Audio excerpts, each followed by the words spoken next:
series, and I'm your host, David Harrison. Throughout this series, we'll take a candid look through the lenses of culturally diverse technology leaders to discuss their rise through the glass ceiling and what happens immediately after the glass breaks. Today's guest is a good friend of mine, Tarik Nasir, CEO of Iron Flame Technology, Inc. Tarik, welcome to the ride. Thank you, brother. Thank you for having me. So glad to have you here. What we want to do and what we're going to do for our audience, we're going to take them on a journey. We're going to give them an opportunity to understand who you are, where you came from, some of the struggles and triumphs that you made throughout your corporate career. And then we're going to also jump in a couple of things because now you are an actual owner of your own company. So we want to talk through that and how that all came to pass and what was some of the things you saw and what were the ceilings you had to break through repeatedly to get there. So to start off with, Tarik, where'd you come from? Where'd you grow up? I grew up in Baltimore City, Baltimore City public school kid. Just like every other kid in the inner city, being told they were never going to be nothing. And, you didn't get a good opportunity to do some things. But, I think when you have the faith that you need to kind of aspire to be something different, there was so many people that poured into me and my family because of our story and the things that we went through. There were always someone there to kind of make things better, to kind of say, hey, you guys are going to be, me and my brothers were pushed off to the side to say, hey, here's an opportunity for you guys to do something different. Let's go to tutoring and get some of the guys from a local private school to, which I ended up going to when I was in elementary school, tutoring us and making us shine and bigger and better. We did, based on that trajectory, we were able to read on the 12th grade level in the 4th grade. We were doing math and doing things that the school just couldn't keep up with us. So we were marked for, higher achievement, and we were able to get into a pretty prestigious private school because of that. And, going forward from there, still having to, that glass ceiling that you're talking about doesn't start in the corporate world. It started in high school. It started when you start competing with people who are of diverse backgrounds, right? So you have to constantly prove yourself, constantly explain why you belong, right? I think one of the things this series hopefully dives into, and I'm pretty sure with you at the helm, you'll do it, is the whole concept of affirmative action, right? Which I think is the worst thing that could have ever happened because it invalidates people and they make it say, well, Dave, you only got here, or Tarik, you only got here because we needed a minority on the team, right? It doesn't take into account the pedigree of the things that we've been through, what we understand, because in order to be there and to compete, we had to be 10 times better. We had to be 10 times smarter just to be able to be in that room for an affirmative action situation to even take place. You're not taking a mediocre person and saying we're going to do that for and take mediocrity as a standard and say here's what affirmative action produces, right? You basically only do that when you want to show the exception to the rule as to why it does not work, right? Then you get Tyrone and the folks from the neighborhood to say, see, this is why this never will work, because you see, when you give somebody like that a chance, this is what happens. And that's the poster board for why some folks vote Republican and, not to get on that slant, but this is how you keep people thinking in a certain way, right? To just say, hey, these guys can't do this. They can't think out of this thing. But for every one person like that, there are 50 me's running around trying to get their chance in their spot. So, yeah. Yeah, no, that you drive home a couple good points in that content you just delivered to the audience. I want to circle back a little bit on some of the first content that you brought to light on having someone giving you the opportunity and recognize something within you and your brothers that said, hey, there's something here. There's something we can use to accelerate and lift, if you will, these individuals in our community to give them opportunity. So can you help the audience understand, like what was that like? Because I know when I was a kid growing up, we didn't have those opportunities in my neighborhood where someone, at least when I was young, when I got into high school, it was a little bit different. But when I was young, they'd say, hey, little David here is exhibiting qualities that we need to accentuate and promote. So how was that for you? I mean, that to me was like the first instance of an understanding that that's the first shatter, right, if you will, Mm-hmm. or the first ping against that ceiling. Help us understand, what was that like? You know, how did you get recognized at such a young age to have a talent that need to be exposed and nurtured? You know, I think my godmother, God rest her soul, was the principal of my elementary school. Mm. And she kind of took us over to the side and just kept making sure we got jobs after school so we wouldn't get in trouble throwing rocks at the abandoned buildings and shattering glass or doing just dumb juvenile stuff that would get most of our peers in trouble. She basically said, no, you guys are going to come back after school, help the janitors clean up or do some other things, get some extra help with school. And that's how we were able to, you know, kind of constantly work with our teachers to get more than what the other kids were getting. And they saw us as their helper. So we would help them run ditto machines. And if you remember that stuff where Yeah. you put them through that ditto machine and you smell that stuff, boy. Woo! So it was always weird from that perspective. And then when other folks came into the school, which there's always good meaning people, and there was a Catholic charities group called the Franciscan Center that basically came to our elementary school and said, who in this school shows promise that they can achieve at a higher rate, that the private schools for the Catholic schools are looking for this type of talent. And so there was a number of guys in our peer group that were all getting the same thing. We were all pushing each other to be better, reading at a higher level and so forth and so on. And I think at the end of the day, we were set aside and we were given this opportunity. A lot of the kids got teased because, you know, we had to walk in line and the place was like 5 or 6 blocks over and we were in elementary school. That seemed like a long way. So you're walking through your neighborhood and everybody sees you with these folks that don't look like you, kind of parading you through the neighborhood. And, you know, they got teased and, you know, some folks fell off and didn't want to come back. My brothers and I stayed the course and we benefited from that. So, you know, it's one of those things where you take an opportunity, and I don't think people going through this journey, most people won't realize, but I got kicked out of my first high school. I could not make the adjustment from middle school to high school emotionally for some reason. There was a lot going on, and I was going to a VOTEC school in Baltimore City, and I just couldn't make that transition. So I kept getting in trouble. So a lot of people were looking at that and saying, this guy's not going anywhere. He's not going anywhere. But my brother knew because we were there working through some things together. And he said, you really want to give this school a try. He was going there. He was, I think he was a junior at the time. It was an all boys school. I'm thinking, I've been going to school with girls forever. I'm not going to an all boys school, right? Right. Best decision I've ever made.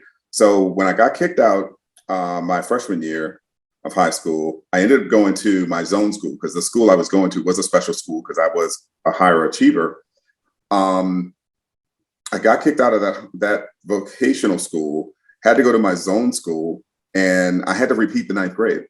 But they gave me a deal saying, hey, if you go back into the 9th grade, we'll put you into the 11th grade next year, which is where you were supposed to be. Well, I go to this private school who tutored me when I was in elementary school, right? And it all comes full circle. These guys who had to do their community service projects were tutoring me in high school. And when they were in high school, when I was in elementary school, they offered me to come back through their school. And they said, if you can come back as a freshman, right? I'm already about to go into that fall into my junior year, which is my right year. And I was going to kind of bounce back from that horrible year I had freshman year, my stumbling year, which actually turned out to be the best thing that could have ever happened to me. And I'll explain that a little bit later. But what they said was, you can come back as a freshman. We'll give you the full experience of what you need to go through the hallowed walls of Loyola High School. And I just said, oh God, no. And then my brother said, man, I think this is going to change your life, right? This is going to change your life. I was heading in a direction that I know wasn't the best for me. And he said, just give it a shot. I get up there, fell in love with the campus, fell in love with the school. And a lot of people just said, no, if this doesn't work, I can see you crashing and burning hard, right? And not wanting to finish school, not wanting to get your life going. And, maybe just, all these folks just saying, just go to the military after high school. You're about to be finished and blah, blah, blah, blah. And despite all of that, I said, no, I'm going to go. I'm going to take a 2-year retrogress and go back 2 years behind and start all over. Now, it was horrible. And something my brother said to me that rang true. He said, man, listen, when you do this and you go through and go to college, nobody's going to care how old you are. You're going to be in school with 40-year-olds, 50-year-olds. It doesn't matter how old you are once you get there. So what? You're graduating at 20, right? So what? I took his advice. And the rest, as they say, is history. And it changed the trajectory of my life. I mean, literally changed the trajectory of my life big time. Yeah. And typically, it's always the small things. And one thing that you mentioned during that statement that I want to kind of peel back the onion a little bit on is the ability to have mentorship within your structure. A lot of times, especially in our community, you don't have mentorship in your structure. You have no one to look toward, no one to look up to. You look horizontally across, but no one looking up. That's right. And I'm hearing you constantly reference your brother as one of those angels on your shoulder, if you will, that's allowing you to take a moment of pause and realizing that I should take advantage of what I'm given versus why am I being punished? You took the because of mentality. I mean, the in spite of mentality versus the because of. I'm going to do this in spite of. So what power did you draw upon to take that step? I mean, that's a serious questionable step that most of us won't have the power to do it. I'm going to go back, and we call it slowing down to speed up. I'm going to go back in order for me to speed up.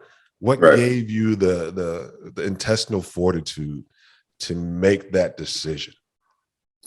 I'm going to tell you the honest truth, brother. My brother tricked me, right?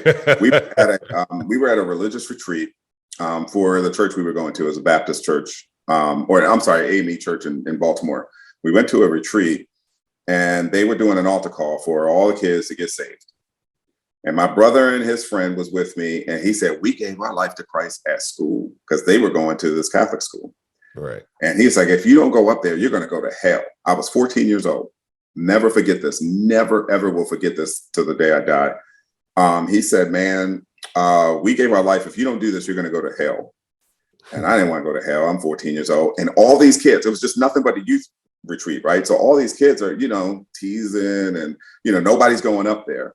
So I had to go all the way up the front and stand with all these adults and all my peers just judging me. You could just feel the judgment as you were taking that walk of shame to say, I don't have something that everybody else had, right? Yeah. Which later on in life, you find out they were just as scared as I was and they didn't go up there, right? They didn't take that altar, right?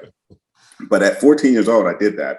And when I gave my life to Christ, that's what gave me the ability and that fortitude to make that decision, right? It wasn't my decision. This was something that God was making for me way back when I was already in elementary school. He knew this intersection in my life was going to come. Right. And when it did, that opportunity was going to present itself. And you talk about speeding up the train and getting on the train. A lot of us have opportunities to get on trains and we miss the stop or we just don't get on it. Right. I had a best friend at the time who was supposed to go to another school, McDonough, and his whole circle of people teased him because the uniforms were green and he didn't get on the bus. So what happened to him as I left and got on the bus, he did not. A year later, he shot on the corner, 14 holes from his ankle all the way up to his hip. Right. I would have been standing on that corner with him had I not made the choice to get on my bus, right, and to get on my train. So when that train gets to moving and you get that inner call, you got a decision point to make. Do I answer this call or do I hang up, right? Right. I made the right call, and I got on the bus and I made that choice. Beautiful. Absolutely beautiful. So let's fast forward a little bit now. So you've had the trials and tribulations of your youth. You had setbacks in your youth. You've overcome those setbacks. Now you're making a decision to go off into college, and you're at your senior year of college, and you're making decisions, and that also was going to reflect on you as an individual. What made you think at that point in time that I can go into corporate America and succeed? What made you go, I'm going into corporate America versus, you talked about your the principal, your stepmom's principal, and how that worked out for you. What made you go corporate versus going back to things we saw as kids? Like in my neighborhood and my surroundings, the only upper echelon people we thought existed, and they can't be what they can't see, was you was an educator, you was in the military, or you were a manager of some store, right? That's right. That That's was the ceiling of what we saw as people who have quote unquote made it in our societal views. So what made you decide to go and take that shot at corporate America? There was a few things. My mom was always an entrepreneur. She went to Morgan, and she was actually going to Morgan while we were in high school. So she started going back to college after we were about to go into college. Right. One of my older sisters was in college with my mom. She was on campus when my mom graduated. She was a freshman. My mom was graduating. So for her to do that, there were 9 of us, 8 of us in the same home. So we saw that strength in her, and then what she was hanging out with were like Earl Graves was a contemporary of hers, who she got a chance to meet, and all these folks are like, he owns PepsiCo in DC, and just all these people who he was around. And I got introduced to a young man that talked to me about a company called Inroads Inc. And they started in Chicago, and they had a chapter in Baltimore. And Inroads got talented minority youth to get into business and industry from high school, right? So you enter your freshman year, you go through this interview panel. There were like 400 of us trying to get I think it was like 100 spots. There were 400 of us, and it was, when I tell you it was competitive. It was competitive. So you had to outshine and outlast everybody, and you went through a round of interviews. So you had maybe like 4 or 5 corporate sponsors who would sponsor you through your college career. Every summer you'd come back, work for them in the summer. They'd mentor you. Inroads would actually add some seasoning to you to kind of make you into this corporate branded, responsible person. So as we went through high school, my senior year, we got introduced to Inroads. Freshman year, I was in Inroads, and I took a job with a company called Green Spring Health Services. And they basically seasoned me the rest of the way through college. And in fact, when I got injured playing sports in college, they basically gave me the ability to come do my internship. And they said, you can come in for 4 hours a day and we'll pay you for 8. Just don't quit school. Right. So these are those intersections of everywhere I've gone. Someone's always been there to kind of get me through the next stop on that train that you're talking about. Right. So somebody's always been there to say, hey, I know you got injured. You're dejected. You're depressed. You thought you were going to make it to the league. It ain't happening. And now you got to really start going to class and figuring this thing out. Right. That most people have to figure out. Right. And you're just like, damn, this sucks. But because of those folks, they were saying, and you're not going to quit school. You're going to finish, and you're going to do this, and we're going to help you get across the finish line. And it was one of the most amazing experiences ever to have them do that. And then they ended up paying for a portion of my grad degree, staying with that firm, because I stayed with them after graduating from high school. From graduating from college. So I'd been there for almost 7 years. Wow. And raised up through the level. So I broke a ceiling even earlier than I should have. At 24, I was a regional sales director with the East Coast as my entire territory, selling employee assistance programs to employers. So that was pretty cool. And it got me exposure to a whole bunch of stuff. But if it wasn't for Inroads, I would never have been in Baltimore, and I got a chance to meet some really awesome people like Bill Jews, who was the CEO. He was an African American CEO of Blue Cross Blue Shield of Maryland. Got introduced to prior to that, I got introduced to Reginald Lewis, and he wrote a book, Watch Your White Guys Have All the Fun, and that just set me on fire for business. I mean, it's just the trajectory was just off the chart after reading his book. And some of the things that he went through. And that's a good read if you ever get a chance to read that book, and how he went to Harvard from Virginia State, and became one of the largest donors before Barack Obama eclipsed that. But he was the largest donor to Harvard. Out of all the folks who came out of there, you know, you got 2 African-American people who are large donors of money to those institutions. So that's pretty much where that impetus came from. Very nice. And you know, one of the things you just mentioned, which is kind of the thread that binds, if you will, is you know, always understanding when not to get off the train. That's right. You know, when things get tough, and they will, because life happens, having that wherewithal or that support structure to say, do not get off this train. Continue down the path. And that led you to Accenture. Yes. You've driven, you've got all of the accolades now that you've accomplished very early in your career, which is absolutely outstanding. And now you're going to one of the big 4s. And now you're going to an arena that is amped up, if you will, a multitude of levels based on where you were coming from. And this was your next glass ceiling that you had to go through. So can you take us through and take the audience through what happened at Accenture? How was, when you actually broke the glass at Accenture, what were some of the aftershocks of breaking that glass, and how did you handle it? Man, okay, so it's an interesting story, because once I got there, it's ultra competitive, right? Yeah. Everybody there was like former athlete, type A, the type A's type A that's all they hired, right? And they weeded you out because you went through the interview process, and they basically made sure you were that guy before they even offered. So I was just honored, and they were Anderson Consulting at that time when I got the job, right? So I was honored to be a member, right?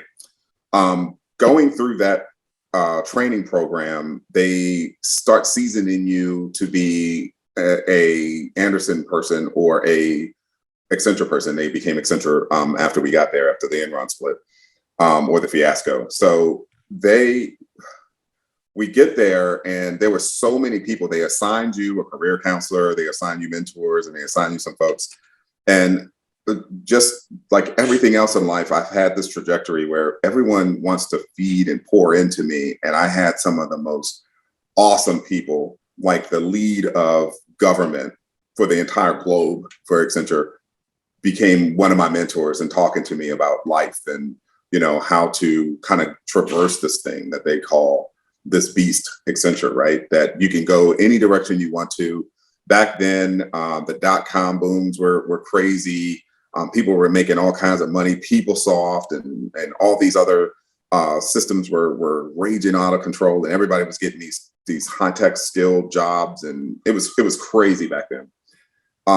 And what happened when we were making our ascent into management, me and another manager were working on a proposal for one of the federal energy companies or organizations. And we wrote this proposal, we signed on, and we got it. The partner just kind of basically, you know, was like, okay, thanks guys, after we won a $50 million award for the firm. And we were thinking, thanks guys, the heck? So we both looked at each other and thought, we could do this ourselves if we started our own firm, right? So this is where things went wrong, right? Because what I miscalculated was Accenture was an engine at that point that was proven, right? And this is where I think a lot of people get it wrong when they want to start something too early. right? You're thinking, because we wrote this proposal, it was the name and the branding that won them the work, not the writing, right? They didn't give a damn. And then when you get in there and you realize how the sausage is made, the government does not buy solutions, they buy logos, right? So it didn't matter what we said. We could have recited the alphabet like over and over again. As long as that brand was on there, they were going to buy it, right? And if the price was right, they were going to buy that. So we miscalculated that, and he and I both left at that moment, right? We both left and started on a career to move things forward, and thinking that we would have the same levels of successes that we had writing this proposal. So, and I say I miscalculated that incorrectly, because when you're an unknown, nobody's buying your logo. Nobody's heard of you. Nobody knows who you are. You're not affiliated with anybody anymore. And while all the folks at Accenture said, good luck, we wish you the best, they didn't take me on as a sub, right? I wasn't their chosen one, and they didn't choose me to move forward with that path. I chose it on my own, so I had to do it on my own, right? And you're not ready for that if you do it that way, right? You're just not really ready.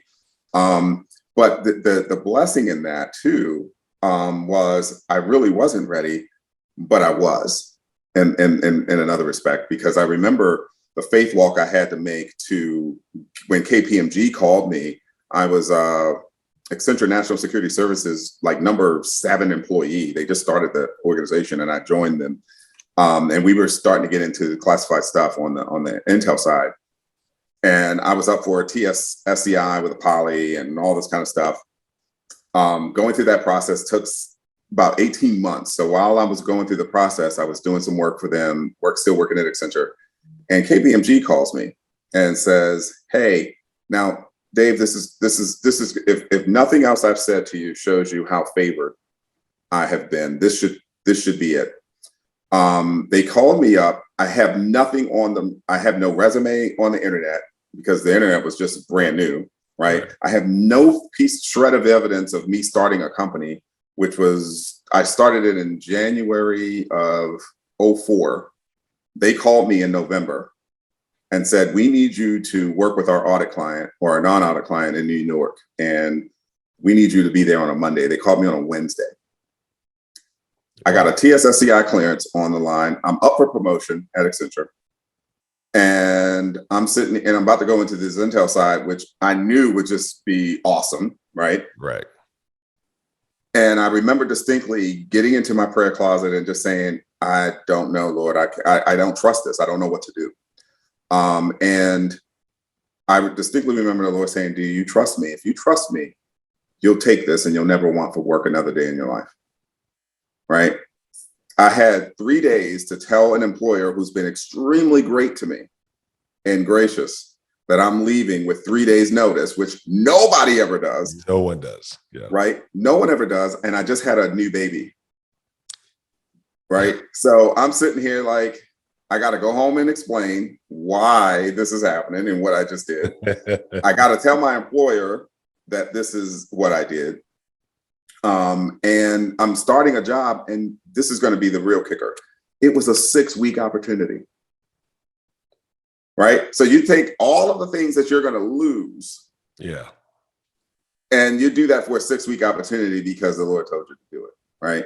And the rest is, as they say, is history. I started the Nasir Group, I left, and never looked back, and I never wanted for work another day in my life. That's a powerful story, right? And it takes into account a couple things within your journey. Your unbreakable faith, excuse me, which helps guide you and keep you. And then also the tenacity and the wherewithal and grit to push through. You know, I just said it earlier today, you know, persistence is the only thing that can overcome resistance. So what persists tends to grow. So you persist and you keep driving, you continue to grow, which is one thing I'm hearing from your story. I'm sure the audience is taking that into account as well, which is absolutely incredible story to be told from this side of the table. So let's fast forward a little bit here. And now Nasir Group is going, you're creating another company. You pulled a switch, right? You Mhm. went heavy IT security on us. And what was the focus that you thought, again, I can pull this switch, change my career, change my focus, and still be successful, considering what you knew about the world and how the world was going to accept who you were? And this again goes into that faith walk, right? I Yeah. trusted and stood on what God promised me, and He never, His word will never return to Him void. And I stood there, and just saying, okay, here's what we got to do. So when I started the Nasir Group, I worked all the contracts that I sold. Right, Mm, I was the person on there, and then if we had an opportunity to add another person or two to the contract or whatever have you, we did that, and then we'd grow it. But it was a very slow growth, very slow burn. right. There were times where you wanted to quit. There was times where you wanted to get rid of this burden. But then you create a lifestyle for yourself that you can't really not do anymore. So you're constantly on the hamster wheel. You're looking for more work. And I think that was when the realization of not having a recognized logo or the business relationships that an Accenture can garner, right? They can call Booz Allen and say, "Hey, you want to go after this together?" Yeah. Who do you know? And then when you start realizing, and I think the one thing I did too early when I pulled the ripcord out of there, I didn't really understand.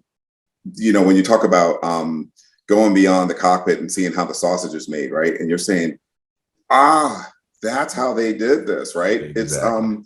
It's the partnerships and the relationships. Hey, I know David Harrison over at so and so and so and so agency.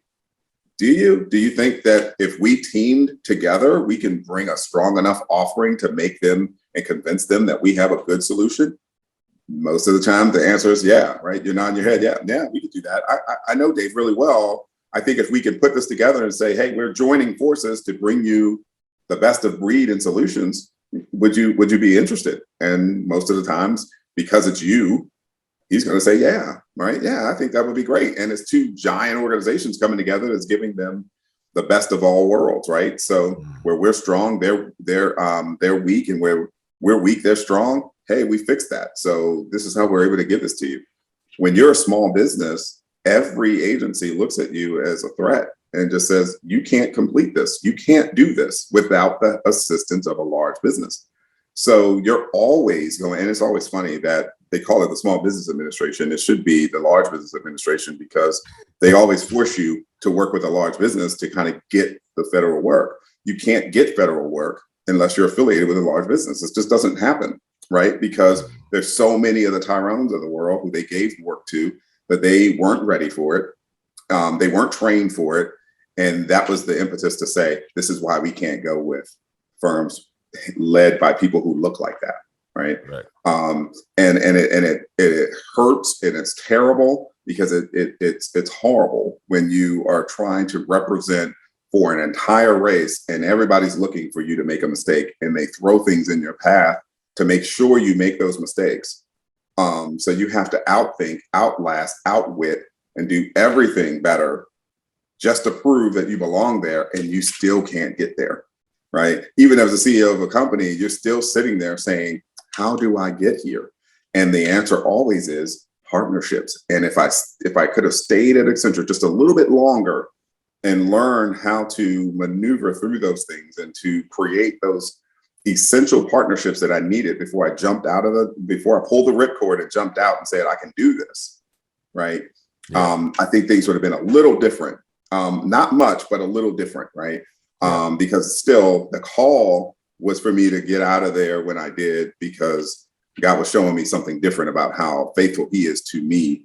And if I trusted him, he could do some things for me. And that was really what that walk was about. But I Yeah. think if you're asking about, once you get behind the curtain and you see the wizard, you're like, oh, you're just a regular dude, right? But you got all these gadgets that make it work for you, right? To make you seem like, oh my God, this is tremendous, Yeah. right? And you have all this capability when you're just like, no, you look just like me and have capability just like me. You just kind of work your thing a little bit differently. Oh, this is weird.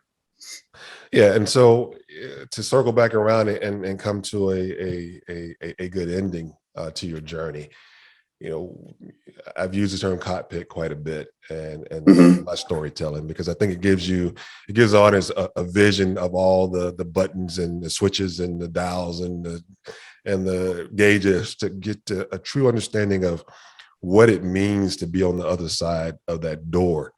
Hmm.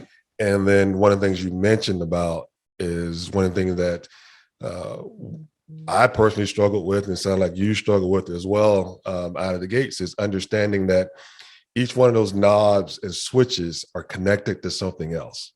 That's right. Right? Those connections, those ties that bind, if you will, Hmm. because we didn't grow up and see that and understand the power of networking.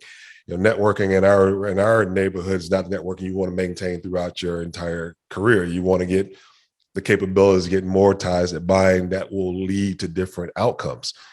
Um, Correct. you mentioned that in your story on the Nasir group, and you mentioned in your story of coming out of Accenture that I saw the cockpit, I saw the buttons, and realized that they did things. I wasn't 100% certain what they did, and I didn't have a mentor at the time to go, "Hey, when you push this, this will happen. If you switch that, this will happen. This is how you get your flaps down. This is how you get your landing gear down so you don't crash." Hmm. I think if we can close here, can you help the audience understand, even though you didn't have that, eventually you gain that knowledge over time, and now that you can see, you can be. Can you help us try to understand and close us out with that understanding of where you are today? I think when you I can't say that I didn't have those mentors because the folks that were there were introducing me to people like I would have never met the lead for global government throughout the world, right? Right. At Accenture and talking to those folks. I would say what I was taught was when we got there in my first year there in '99 was I got recruited to the San Francisco office, but I moved to the Reston, Virginia office because I was living in on the East Coast. When I got there, there were about 3,200 people in that office in Washington, D.C., Reston, Virginia. And they told me, your job from now until the next 18 months is to get to know at least half this office and have them know who you are. Hmm. Right. And then you're saying, well, damn, how do you do that? Right. So I have a unique name. I have a unique experience, and people who meet me have a unique experience when they meet me. Right. So I was able to do that. I could literally say 1,800 of those people knew exactly who I was and had an experience with me by the time maybe about 2 years into it, which helped me kind of traverse through certain things. And that gets you mentored because my name keeps coming up. And people were saying, hey, who is this guy that I keep hearing about in all these meetings? Right. So then you start getting introduced, and then people are even more impressed and more impressed and more impressed. So what I will say to people is, if you get an opportunity to have someone take a shine to you, right, and it may look like they're picking and they're prodding and they're pushing. Anytime growth takes place and you cut away things that should be dead, it hurts. It's not cool. The criticisms are terrible. You didn't do this right, and you're just kind of like, damn, why is this person, just not really seeing my true value, right? They're just constantly picking out the pepper from the poop and just saying, yeah, this is all poop. I can only pick out a little speck of something good in you because, I haven't really put my hand in you and molded you into what I needed you to be. And most of the times we don't like that, because if you're putting on a potter's wheel and you start plucking out pebbles and imperfections and things like that, it just hurts because it's got to get dug into and pulled out of and things like that. So the evaluations were not always the best, but they actually helped you if you listened and took the criticisms and understood those things, and then you could be remade into something that can last a little longer, right? So when the fire comes and you're put into the kiln, you're going to outlast and be able to carry the water that can be refreshing to other people, which I think is what you're asking. now that you understand what took place and how your trajectory puts you to where you are today, how are you able to mentor others and say, hey, this is what it is, right? So that's the firing and the glazing that took place to kind of get you to a place where you're a flower pot that can hold some things that people can kind of come by and pick something off of you and say, yeah, I can take this, put it in my pot and let that grow. And that's really what life is all about right now, right? So you're helping other people say, hey, this is great. Stay in, don't go directly into getting your 8A, or don't go do this. You really want to think about this and that and that and the other. And I've been willing and able to help mentor a lot of young entrepreneurs who are trying to go into this thing they call federal services that spends over $1 trillion in goods and services every year, which is why everyone flocks to it. But it's one of those things that it's not meant for the small guy with no network. Right. You have to be able to get there, show and prove, get on someone's pain wheel, right? Let them churn you through a few cycles through that pain wheel, take the pain, understand the growth, understand the trajectory where you're going, and then make the connections that you need to get this thing going. And I think if you could do that, wonderful things will happen. Absolutely beautiful end of the story. I love it. Your journey is somewhat complex. The setbacks are powerful. The triumphs are great. I appreciate you being candid and open with the audience. And Tarik Nasir, thank you for the ride. Thanks, Dave. Thanks for having me, man. This is a blast. As we always say at the end of the show, they can't be what they can't see. Be present, be known, and make sure, as Tarik eloquently put it, someone has the ability to pick fruit from your growth. Pass it on. Love you. Until next time, we're out. Thanks, Dave.